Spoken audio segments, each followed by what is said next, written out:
by the way, I forgot to tell in the last video. That guy is my new friend. His name is Kaudan, and he has 78 restraints against him. So recently I was just doom scrolling through Netflix to find a movie which I could watch with my mom, and I stumbled upon this weird movie called Son of Sardar 2. Now still then and now too, I don't really like Bollywood. I feel like they make a lot of slop and they don't value writing, and I genuinely just did not like any Punjabi film because there's always slop. It's always slop. But since I had time to waste and I listened to the wise words of Domino's Torrent, I decided to spend some quality family time. I put it on thinking, what's the worst that could happen? So yeah, that was the biggest fucking mistake of my entire life.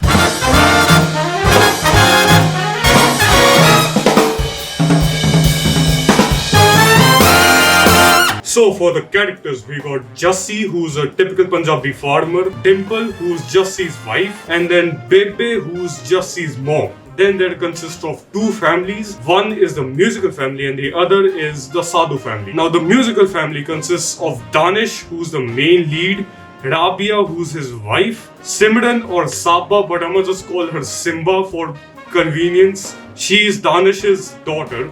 Then there are two other people, Gul and Mehwish. I call them the musical family because they go to weddings and like perform, sing and dance and all that shit. The second family is called the Sadhu family, which consists of Gogi, who's Simba's boyfriend, Gogi's dad, whose name is Raja, Raja's dad, whose name is Ranjit. Editor here. Do not question as to why I'm inside of a bathroom. It's a long story. I forgot that the person's name is actually Ranjit and not Ranjit, so I might misspell his name. Yeah, this is the last time I'm gonna do this shit. Two brothers of Raja, who I'm just called Side and Kick because I forgot their actual names. This bitch, this white bitch, and the milkman whose name I also forgot. So anyways, here's the actual plot. The movie starts off with a musical intro sequence with like a lot of stereotypical Punjabi shit. Like, I don't fucking know why Bollywood just tries to milk every single culture which they find. Anyways, there's a lot of ranting which I want to do, but I'm not gonna because otherwise this video will be longer than it already is. Anyways, there's a small little musical intro of Jassi with his female wife Dimple getting married, having boingy time, having twins, and then living a happy life type shit. But turns out he was just daydreaming. Not the wife part. He is still married, but the twins and all that was daydreaming. He wakes up to his mom coming to the roof to bring him chai, talks about getting his visa and shit so that he can meet his wife Dimple, who's abroad in United Kingdom cause Punjabi. He talks about how if he doesn't get his visa, then he's gonna bring his wife back from living abroad. And his mom says some typical goddess shit which makes him super depresso espresso. At night bros drinking and sweating the shit out of God, which is the moon for some reason, for making his mom suffer and just other shit to make the audience feel more emotional. There is one thing which I like about the entire film, and it's this one scene. Because it's fully done in just one shot, and it's actually pretty good, except for the fact that the camera is super shaky. I'm pretty sure they used a gimbal. Holy shit, I'm talking so much like a film nerd right now. Anyways, after breaking up with God, he goes to sleep, and just then he gets a convenient call saying that his visa has been cleared. Damn, so funny. Anyways, bro's in UK now and ready to meet his wife after years and years of not seeing her, getting emotional. And then she stops him from hugging and introduces her friends. They go to her house and she asks for a divorce because she was having an affair with her friends and did not tell Jassi. It really just makes me wonder, why the fuck would you book a flight to file a divorce? Bro, do you know how expensive a flight is? You're telling me you got your husband an entire flight for something which you could have just said on a call. But of course, they had to book a flight because movie has to movie. Typical melodrama scene plays and Jassi leaves when he gets a call from his mother, but does not pick it up because he doesn't have the balls to tell her about the divorce. Then the movie cuts to the musical family which I was talking about. So the musical family, all of them are from Pakistan and they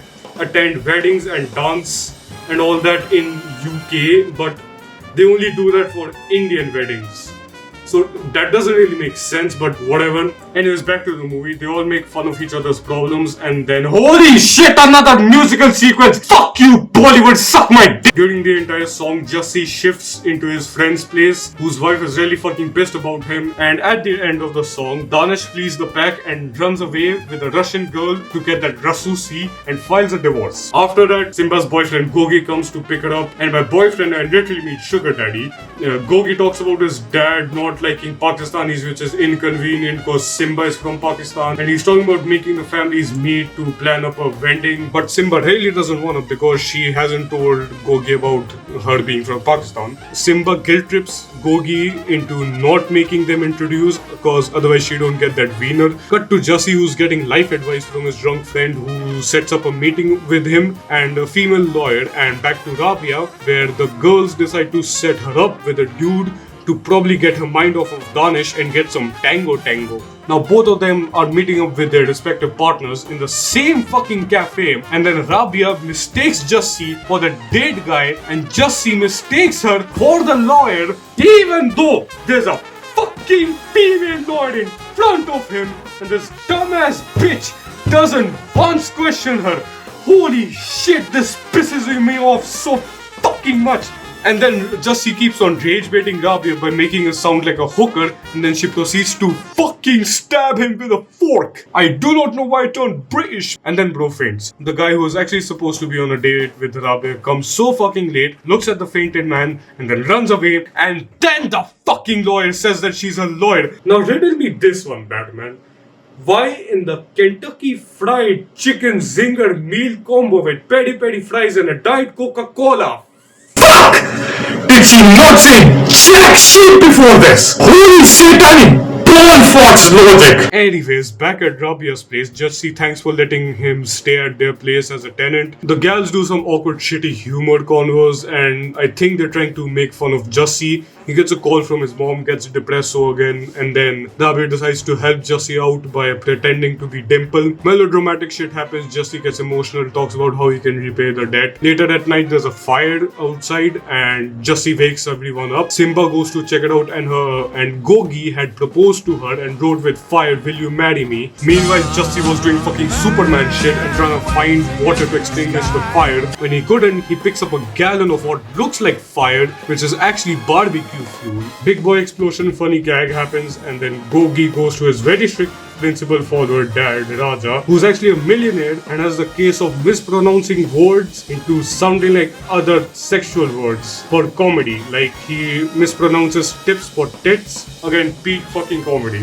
He has two brothers who I talked about, Side and Kick. Gogi tells Raja about the girl. Side and Kick are skeptical cause they don't know jack shit about the girl's family. Raja explains to Gogi what every typical Indian family says. Shit like, don't go for love, go for personality, aim for the Badusi or some shit like that. Tells him how he was born on the 7th month, but looked and felt like he was a 9-month-old baby because of his genes and shit. Gogi tries to convince Simba to talk with the family, but she's being extra guilt trippy, and to be honest, she is a walking, talking red flag. In which she asks for help from Rabia, who's ready to pretend to be a Sardani, and then they try to recruit Jussie to act as the father, but he's a pussy and really doesn't wanna do it. So they negotiate to have a video call of Jussie being really mean and superior and strict. They also lie and say that he's a colonel from the Indian army. Gogi's dad is really fucking proud and happy because he's the biggest fucking Indian glazer ever. He accepts the marriage and decides to visit the bride's house. Now Jussie has to actually act like a father, but he is still a massive pussy,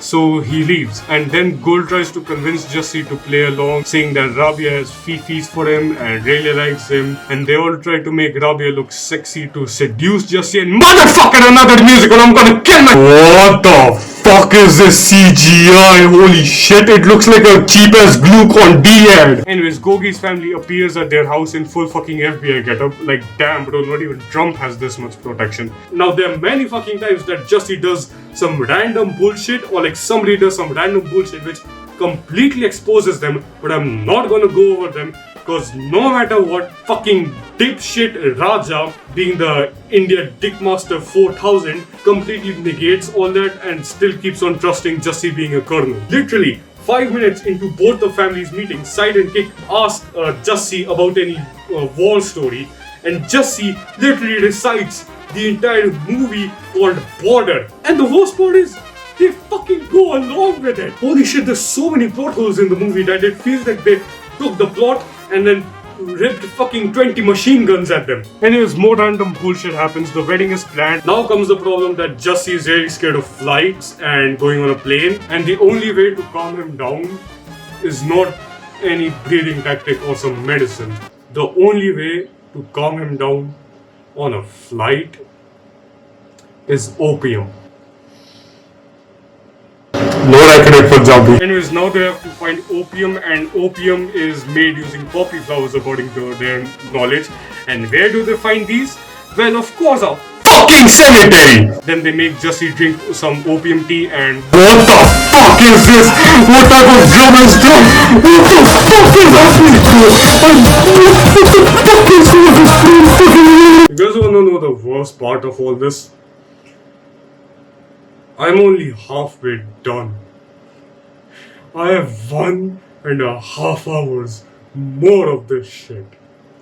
When I kill myself and police finds my suicide note, I hope they know that the first thing that's gonna come up is this movie. Anyways, the milkman of the mansion appears, who really hates Raja. He finds out about the real identity of Darby and the girls and then goes on a mission to tell Gogi's dad and cancel the wedding. Meanwhile, Jussie and the gang are given the history of the Sadhu family, which is basically the main guy, Ranjit, had a love marriage with a woman in Bihar, then proceeded to have an arranged marriage with a woman in Punjab, and then left India, went to England, and then had another marriage with a pole dancer. The offsprings were Gogi's dad and Side and Kick. And then Gogi's dad says that he hates dancers and singers, and then the intermission rolls. I would like to take a mandatory 10-second break.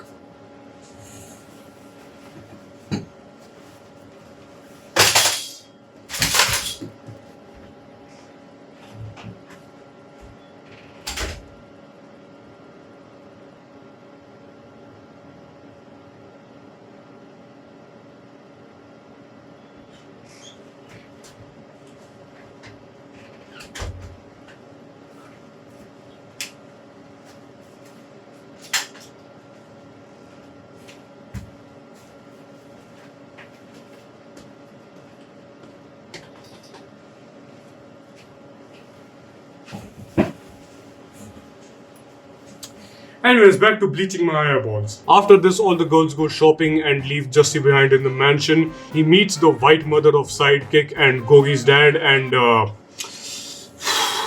you know what? I'm gonna just let you see the entire clip.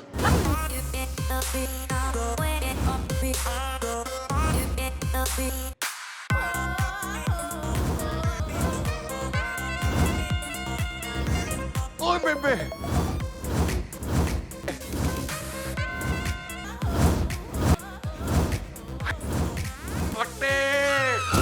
bebê! Oi, bebê! You know, this 140-second scene really made me realize something. And it's that Hitler might have been right. So the white polar bitch gets folded in half and dies. So Jussie runs away, they call a doctor and stuff, and the girls try to convince him once again, and they tell the truth about them, and it's that Simba's actual mother died, and a month later, Danish brought Rabia to the house, and now Simba's only family is Rabia, and Rabia is really trying her best to help her, and they basically try to emotionally blackmail Jussie into coming back. Then at the funeral, some random bullshit happens. Milkman gang tries to come and expose Rabia, but they get kicked out. Ranjit cancels the wedding cause, his wife died. The girls plan on getting him high. They get him high using more opium tea, and the wedding is back on. The party is super boring. The girls get drunk and start dancing and singing, which, is not allowed cause Raja doesn't like that. Jussie tells his mom about everything, and his mom says that she already knew about all of it and just wants him to help the girls because a Sardar never leaves the helpless. Damn, so philosophical. And finally, Jussie gets some testosterone in his system and grows some balls. At the party, Gogi's dad gets pissed and cancels everything when the balls-filled Jussi enters and gives a monologue, and the wedding's back on. Next day, Ranjit is begging for more tea, and holy shit, another fucking musical, I'm gonna come as I am! Anyways, Jussi gives him more opium tea and gives him a little motivational pep talk about how there's more fish in the sea and gets him hyped. Next day, Gogi's dad, Jussi, and sidekick are at the shooting range when Ranjit brings a fourth fucking wife. I forgot the fourth wife's name, but holy shit, how freaky is this bitch? Ranjit, more like freaky. Yama, shut the fuck up. Anyways, after bleaching their eyes, Raja asks Jussi to shoot some bottles cause, you know, he's in the army, he should be able to do that. Jussi does some random BS and then says that he prefers tanks, so they bring a fucking tank. Random bullshit happens. Jussi manages to shoot the tank at the milkman gang who was trying to infiltrate from that direction. At the wedding, the performers turn out to be Danish's new band, and somehow even fucking Dimple found out Jussi's location. The musical family and Jussi tried to keep Danish and Dimple quiet and shut their asses up, and the moment the wedding is about to do, you know, the wedding part, Danish comes and exposes everything, and then to make shit worse, Dimple, more like dipshit dickwad, reveals the truth too, and now everybody's asses are fucked. And that's when the milkman gang comes and they reveal that Gogi is actually the milkman's son, because he had an affair with Raja's wife, and that's why Gogi looked like 9 months old at the 7th month delivery. And let me just add something. Dimple is the worst fucking character in this entire goddamn film. Like, bitch made Jussi book a flight to UK just to give him a divorce, left him, then when he's actually happy, she comes back, begs to not have the divorce, and then exposes him. Like, bitch, let him live! Anyways, more dramatic and emotional shit happens. Gogi's dad finally allows both Gogi and Simba to get married, and then Dimple gets crushed by a chandelier. Thank you, movie, for actually doing something right. Jussi and Rabia get married, and the end. I do not want to see this thing in my life ever again. I cannot say a single good thing about this movie. It's trash. It's so trash. It's too trash. This is the worst movie to ever movie. The worst part is this isn't even an original film. Son of Sardar 2 is a sequel to a 2017 movie called Son of Sardar, which is a remake of a 2012 movie called Sons of Sardar, which is a remake of a South Indian movie. So this movie is a sequel to a remake of a remake. So like there's no originality over here. Plus one of the main writers wrote fucking Shrikant. What the fuck is this person high on? For people who don't get it, that's like if Neil Breen co-wrote Central Intelligence.